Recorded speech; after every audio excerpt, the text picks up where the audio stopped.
Students, मैंने कल दो वीडियोस डाले थे। तो एक तो मैंने देखा है कि आप लोगों ने उसको देखा है और उसको समझा है, लेकिन सेकंड वीडियो शायद आपने नहीं देखा है अभी। तो मैंने उसमें एलसीएम और एवरेज मेथड से कैसे रैशनल नंबर्स को find out, rational number between the two rational numbers हम फाइंड आउट कैसे करते हैं, वो मैंने उसमें समझाया है। तो उसे आप देख लें, वो दो वीडियोज हैं, एक ही नहीं है, ठीक है। तो इसको क्लियर करते जाएं। और दूसरा ये है कि इसके बाद प्रैक्टिस जोन वन शुरू करते हैं, टू शुरू करते हैं। प्रैक्टिस जोन वन तो मैंने आपको बता दी थी, आपको करनी है। अगर कोई डाउट है तो बताना।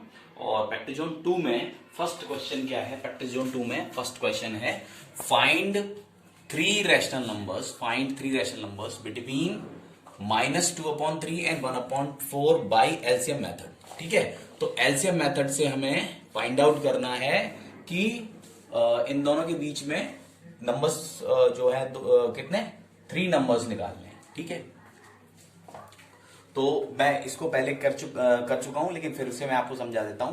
तो आप क्या करेंगे, -2/3 और -1/4 में आप 3 और 4 जो डिनोमिनेटर्स हैं इनका एलसीएम ले लेंगे। इनका एलसीएम कितना होगा? 12। ठीक है, इनका एलसीएम 12 होगा। और एलसीएम यहां पर क्या करेंगे कि आप इनके दोनों के डिनोमिनेटर्स एलसीएम के अकॉर्डिंग इक्वल कर देंगे, या 4 से मल्टीप्लाई कर देंगे या 3 से कर देंगे। ठीक है, तो उसके बाद ये हो जाएगा -8/12 और ये हो जाएगा 3/12। ठीक है, अब आप देखो -8 नीचे तो इक्वल है, डिनोमिनेटर इक्वल है। -8 और 3 के बीच में काफी गैप है। गैप का मतलब हुआ -8 के बाद आएगा, से बड़ा होता है -8 के बाद और 3 से पहले कौन कौन से नंबर्स आएंगे? एक आएगा -7/12, फिर आएगा -6/12, फिर आएगा -5/12। इस तरह से कई सारे नंबर्स आएंगे। तो आप उनमें से कोई भी 3 नंबर्स ले लीजिए, आप सीक्वेंस में ले लें। देखिए मैंने लिया है, जैसे 3 rational numbers between this will B -7/12, फिर -6/12 और -5/12। अगर वो आगे और भी नंबर्स पूछते हैं तो आगे कंटिन्यू कर लीजिए। 3 से पहले वाले जितने नंबर्स हैं वो सारे ले सकते हैं। ठीक है, तो ये हो गया। ठीक है, बाकी सेकंड क्वेश्चन है find 6 rational numbers between -8 and 11/10 by average method. तो एवरेज मेथड से आपको 6 नंबर रैशनल नंबर्स निकालने हैं बिटवीन -8 एंड 11/10। तो ये क्वेश्चन है, ये बिल्कुल सेम उसी तरह से है जैसे मैंने एवरेज मेथड से एक क्वेश्चन आपको समझाया था। तो इस क्वेश्चन को आप करेंगे, मैं आपके असाइनमेंट में से डालूंगा। इस क्वेश्चन को करके आपको देना है। ठीक है, इससे नेक्स्ट वाला मैं कराता हूं। थर्ड क्वेश्चन आप ये थोड़ा इसको आप आराम से रीड कर लो, मैं इसको थोड़ा एक्सप्लेन कर देता हूं।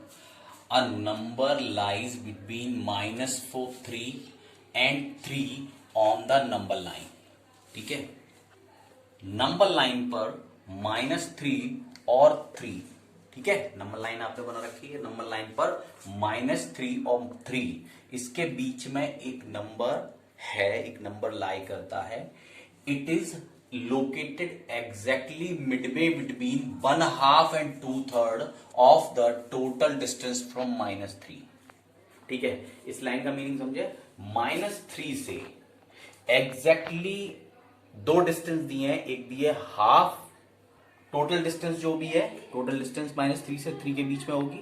टोटल डिस्टेंस की हाफ और टोटल डिस्टेंस का 2/3, इन दो के बीच में ये नंबर जो हमसे पूछा गया है वो लाई करता है। ठीक है, at what point does the number lies. तो ये नंबर कहां पर लाई करेगा, कहां पर होगा। ठीक है, तो जो हमें इंफॉर्मेशन दी है हम उसी को यूज करेंगे।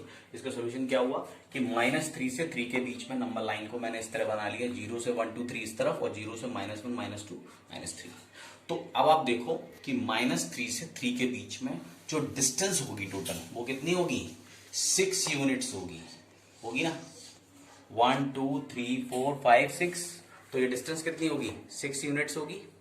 ठीक है, तो the total distance from -3 is 6 units. -3 से जहां तक हमारी नंबर लाइन 3 तक है, तो ये टोटल डिस्टेंस कितनी हो जाएगी? 6 यूनिट्स। अब हाफ, पहला जो पॉइंट है वो हमारा हाफ है, तो half of the total distance भी, इस डिस्टेंस का हाफ कितना हो जाएगा? 3 यूनिट। 3 यूनिट हो जाएगा। और 3 यूनिट अगर 3 से आप अगर 3 यूनिट गिनेंगे 1 2 3, तो ये कहां लाई करेगा? 0 पे। 0 पे करेगा ना, तो हम लिखेंगे वेयर जीरो लाइज, जहां पर जीरो है वहीं पे इनका पहला डिस्टेंस आ रहा है, पहला पॉइंट आ रहा है। दूसरा 2/3 ऑफ द डिस्टेंस कितना होगा, वो होगा 4 यूनिट, 2 इंटू 2/3, तो अभी 6 इंटू 2/3 टोटल डिस्टेंस ये है, इसका 2/3 लेना है, तो इसका 2/3 कितना आ जाएगा 4 यूनिट, यानी फोर्थ यूनिट कहां पर आएगा 1 2 3 4, ठीक है। तो फोर्थ यूनिट कहां पर आया, फोर्थ यूनिट आया यहां पर, यानी जहां पर 1 है, जहां 1 है वहां पर फोर्थ यूनिट आया, वेयर 1 लाइज, ठीक है।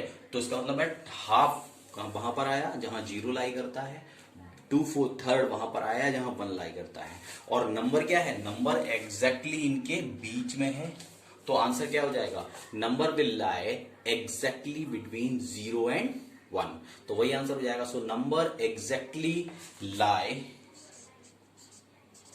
Between 0 and 1, this will be your answer, ठीक है। प्रैक्टिस जोन सेकंड का लास्ट क्वेश्चन है, why do we get a rational number lying between two given rational numbers by average method और LCM method।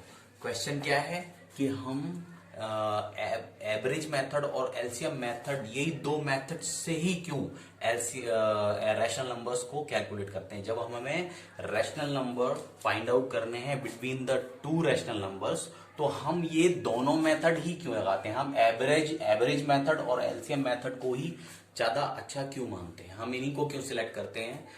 इसका answer है simply, आपको एक language लिखनी है बस, it is convenient to find rational numbers between two rational numbers by making the denominators equal, क्योंकि आप इन दोनों केसेस में डिनोमिनेटर्स इक्वल करते हैं, और डिनोमिनेटर्स इक्वल करके आप बड़े आसान से आराम से निकाल सकते हैं। तो ये काम दोनों ही में होता है, एवरेज मेथड में भी होता है और एलसीएम में भी होता है। इवन एवरेज मेथड के अंदर हम क्या करते हैं, दो का एवरेज निकालते हैं, लेकिन इसमें भी हमें क्या करना पड़ता है, डिनोमिनेटर इक्वल करना पड़ता है, तभी फ्रैक्शंस आप डिनोमिनेटर तो इक्वल करेंगी, और दूसरा एलसीएम मेथड के अंदर भी हम डिनोमिनेटर्स को इक्वल करते हैं। तो ये दोनों ही मेथड्स में आपको डिनोमिनेटर इक्वल करने होते हैं, और इसलिए ये दोनों मेथड्स ही ज्यादा यूजफुल हैं, ज्यादा कन्वीनियंट हैं, ज्यादा आसान हैं, आप जिससे आप rational numbers between the two rational numbers find out कर सकते हैं। ठीक है, तो यहां तक आपकी प्रैक्टिस जोन सेकंड हो गया। कल से प्रैक्टिस जोन थर्ड के बारे में बात करेंगे।